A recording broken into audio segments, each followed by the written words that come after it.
Assalamu alaikum students. I am Saifullah Bhatti, your chemistry teacher. Student, our topic today hydration energy. तो आइए topic का आगाज़ करते हैं। हाइड्रेशन एनर्जी है हमारा आज का टॉपिक बच्चों। हाइड्रेशन एनर्जी है जी। इसकी फ़र्स्ट ऑफ ऑल हम डिफाइन देखते हैं जी। The amount of energy, the amount of energy which is absorbed or evolved, energy की वो मिक़दार जो जज़ब होगी या खारिज होगी कब? when 1 mole of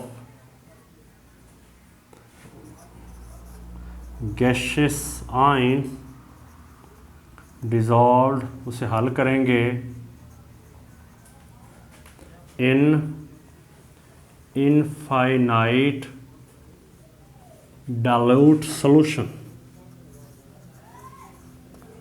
स्टूडेंट, हमारे पास एक मोल गैशियस आयन होगा, उसकी मिक़दार 1 मोल होगी। उसे इतने ज़्यादा पानी में हल करना है कि हमारे पास एक इनफाइनाइट डाइल्यूट सॉल्यूशन हो जाएगा। तब जो एनर्जी जज़ब होगी या खारिज होगी हम उसे हाइड्रेशन एनर्जी बोलेंगे। स्टूडेंट, लफ्ज़ हाइड्रेशन है। हाइड्रेशन का मतलब इसका मतलब है किसी चीज़ का जो लिंक है, जो रिलेशन है, जो इंटरेक्शन है वो वाटर के साथ है। जब कोई साल्ट पानी में हल करते हैं या कोई एसिड हो या बेस हो तो उसके आयन्स बन जाते हैं और वो आयन तब अलग अलग होते हैं, उन्हें हम गैशियस आयन बोलेंगे। वो आयन जब पानी के साथ इंटरेक्ट करेंगे, पानी के अंदर हल हो जाएंगे, उसे हम हाइड्रेशन बोलेंगे। उस हाइड्रेशन के होने में एनर्जी में जो चेंज आएगा बच्चों, उसे हाइड्रेशन एनर्जी का नाम देंगे। हमारे पास एक एग्ज़ाम्पल है पोटाशियम आयोडाइड। जैसे ही हमने इसको वाटर में डिज़ोल्व किया, फर्स्ट ऑफ ऑल ये एक क्रिस्टल है, ये ब्रेक हो जाएगा। ये इसको ब्रेक करने के लिए एनर्जी की ज़रूरत होगी, तो ये एनर्जी स्टूडेंट अब्जॉर्ब होगी।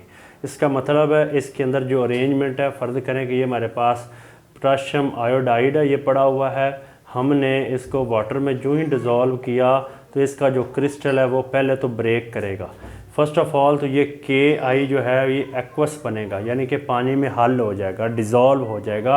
ये आपके पास क्रिस्टल जो है ना ये आएगा और फिर फ़ौरन ही इसके अंदर ये जो क्रिस्टल के दरमियान एक उसके एटम के दरमियान एक अरेंजमेंट थी, जो लेटस बना हुआ था, वो ब्रेक होके पॉजिटिव आयन और नेगेटिव आयन में बच्चों कन्वर्ट हो जाएगा। तो इस आयन्स की डिसोसिएशन के लिए, इस क्रिस्टल को ब्रेक करने के लिए, इस लेटस को तोड़ने के लिए जो एनर्जी रिक्वायर्ड होगी वो अब्जॉर्ब होगी। इसलिए यहाँ पे जो लफ्ज़ आया है अब्जॉर्ब्ड है। उसके बाद होगा क्या कि जो वाटर मॉलिक्यूल्स हैं, वाटर में डिज़ोल्व किया, वो पोटाशियम आयन्स को और आयोडाइड आयन को अपनी तरफ वो अट्रैक्ट कर लेगा। ये हमारे पास पानी है, अगर पानी का हम स्ट्रक्चर बनाएं तो हमारे पास कुछ यूँ बनेगा कि हाइड्रोजन के ऊपर बच्चों पार्शियल पॉजिटिव चार्ज होता है, ऑक्सीजन के ऊपर नेगेटिव चार्ज होता है। ये पॉजिटिव एंड वाटर का नेगेटिव एंड अट्रैक्ट करेगा, इस नेगेटिव को वाटर का पॉजिटिव एंड करेगा। इसी तरह ये इसमें डिज़ोल्व हो जाएगा, डिसोल्यूशन हो जाएगी। ये जो अब आयन्स बने हुए हैं हमारे पास, पोटाशियम आयन और iodide ion, these are gaseous ion. जब ये वाटर के अंदर आएंगे, वाटर मॉलिक्यूल अट्रैक्ट करेगा। जब अट्रैक्ट करेगा तो एसोसिएशन होगी। पहले ये ब्रेक हुआ था क्रिस्टल से, वाटर में डिज़ोल्व करने से डिसोसिएशन हुई। उसके बाद वाटर इसे अपनी तरफ अट्रैक्ट करेगा, एसोसिएशन होगी। तब एनर्जी अब्जॉर्ब होगी थी, इसमें रिलीज़ होगी, क्योंकि जब अपोजिट आयन्स एक दूसरे को अट्रैक्ट करते हैं तो एनर्जी की मिक़दार रिलीज़ होगी। वो जो एनर्जी रिलीज़ होगी उसे हम हाइड्रेशन एनर्जी का नाम देंगे। बात ये है कि ये है क्या असल में चीज़। हमारे पास ये एक बीकर है, इसके अंदर हमारे पास बच्चों हमने कोई भी सॉल्ट ले लिया, कोई भी हमने आयन्स ले लिए, गैशियस आयन ले लिए, ऊपर से आपने वाटर को डिज़ोल्व करते जाना है। जो ही वाटर डिज़ोल्व करेंगे पहले वो ब्रेक होगा, फिर उसकी एसोसिएशन होगी, पहले डिसोसिएशन फिर एसोसिएशन, अब्जॉर्ब पानी से एनर्जी करके ब्रेक होगा, फिर वाटर मॉलिक्यूल अट्रैक्ट होंगे तो एनर्जी रिलीज़ होगी, और वो एनर्जी रिलीज बार होती जाएगी इस सिस्टम से सराउंडिंग में होती जाएगी। आप वाटर डालते जाएंगे, एक ऐसा समय आएगा, एक ऐसा टाइम आएगा कि और हीट चेंज नहीं आएगी, तब वो जो सोल्यूशन होगा वो इनफाइनाइट डिल्यूट सोल्यूशन होगा। यानी कि जिसमें वाटर जो है वो ढेर सारा लेना है, मैक्सिमम अमाउंट में लेना है, ज़्यादा लेना है, एक्सेस में लेना है, इतना ज़्यादा लेंगे कि वो हमारे पास जो सोल्यूशन होगा इनफाइनाइट डिल्यूट सोल्यूशन होगा। उस इनफाइनाइट डिल्यूट सोल्यूशन के बनने में जो हीट में चेंज आएगा वो अब्जॉर्ब हो या रिलीज हो, उसे हम हाइड्रेशन एनर्जी का नाम दे देंगे। अब हम एक फिशली एग्जांपल की तरफ चलते हैं। हमारे पास H पॉजिटिव आयन है, हाइड्रोजन आयन है। इसको जब हमने वाटर के अंदर डिज़ोल्व किया तो हमारे पास H3O पॉजिटिव बना, हाइड्रोनियम आयन। यानी कि ये लोन पेयर जो था वाटर का, इसने इसको अपनी तरफ अट्रैक्ट किया और यह हाइड्रोनियम आयन बना। इसके बनने में जो डेल्टा H जो एनर्जी रिलीज़ हुई वो है 1075 किलो जूल पर मोल, यानी कि इतनी एनर्जी खारिज हुई है। ये थी हमारे पास इसकी एक एग्जांपल। अब हम इसके ट्रेंड की तरफ चलते हैं, और ये स्टूडेंट हमारे पास डिफाइन है जो कि हमने देख लिया है। The amount of energy which is absorbed और evolved in 1 mole of gaseous ion dissolve in infinite dilute solution.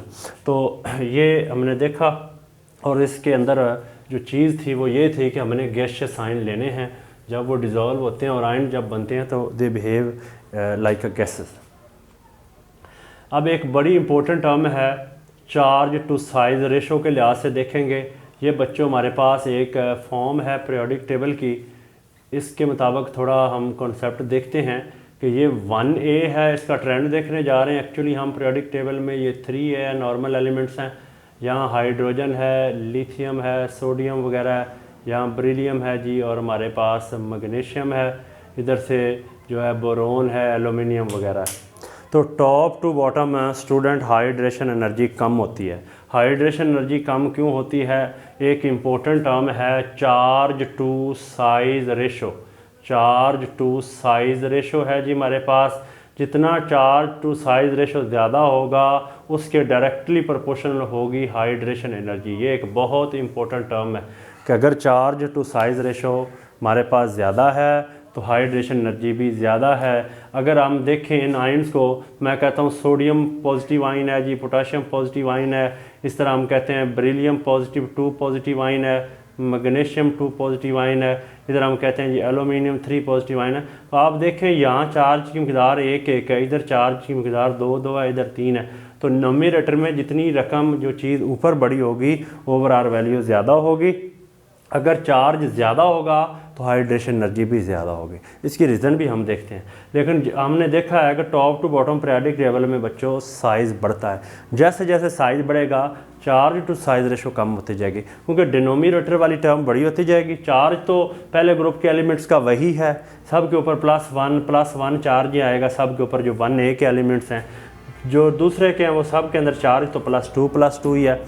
Charge same है लेकिन टॉप टू बॉटम साइज बढ़ रहा है, ओवरऑल ये वैल्यू कम हो रही है तो हाइड्रेशन एनर्जी भी कम हो जाएगी। एक आपके पास बच्चों ये इस कॉन्सेप्ट को भी हम देखते हैं कि हमारे पास ये एटम है, जितना इसके ऊपर पॉजिटिव चार्ज ज़्यादा होगा ये वाटर मॉलिक्यूल है उसको अपनी तरफ ज़्यादा अट्रैक्ट करेगा। जितना चार्ज ज़्यादा होगा उसको उतना वो मजबूती से खींचेगा, जितना उसे बच्चों मजबूती से खींचेगा उतनी ही ज़्यादा मतलब अट्रैक्शन होगी, तो उतनी ही ज़्यादा एनर्जी जो है वो चेंज आएगा, एनर्जी रिलीज़ हो जाएगा। तो साइज़ टू चार्ज रेशो बढ़ने से हाइड्रेशन एनर्जी जो है वो बढ़ जाती है। पीरियोडिक टेबल में टॉप टू बॉटम हमने देखा साइज़ बढ़ता है, चार्ज उतना रहता है, साइज़ बढ़ता है, तो चार्ज टू साइज़ रेशो जो है वो कम होती है। यानी कि जो चार्ज है और वो कांस्टेंट है, लेकिन साइज़ जो है वो एक आयन का इतना है, दूसरे का इतना है, इस तरह बढ़ रहा है। जैसे जैसे साइज बढ़ रहा है चार्ज टू साइज रेशो कम हो रही है, हाइड्रेशन एनर्जी भी कम हो रही है। हमारे पास ये शॉर्ट क्वेश्चन है, बड़ा इंपॉर्टेंट एक्सरसाइज में आया हुआ है कि एलुमिनियम की जो हाइड्रेशन एनर्जी है वो ग्रेटर है as compare to magnesium, this is greater than as compare to sodium. जो हमारे पास सोडियम है और मैग्नीशियम है, ये इनका पीरियड नंबर सेम है, ये तीनों ही पीरियड 3 के एलिमेंट्स हैं। सोडियम की हाइड्रेशन एनर्जी कम होती है, मैग्नीशियम की ज़्यादा होती है, एलुमिनियम की और ज़्यादा होती है। क्यों ज़्यादा होती है? इसका जो है चार्ज ज़्यादा है और इसका जो चार्ज है वो कम है, इसका चार्ज और कम है। इसका एटॉमिक नंबर 13 था एलुमिनियम का, जब उसने 3 इलेक्ट्रॉन दिए 10 रह गया। मैग्नीशियम का एटॉमिक नंबर 12 होता है, 2 इलेक्ट्रॉन दिए तो 2 पॉजिटिव आया, इसका भी 10 रह गया। इसका 11 होता है, 1 इलेक्ट्रॉन दिया इसलिए 1 पॉजिटिव आया, इसका भी 10 रहेगा।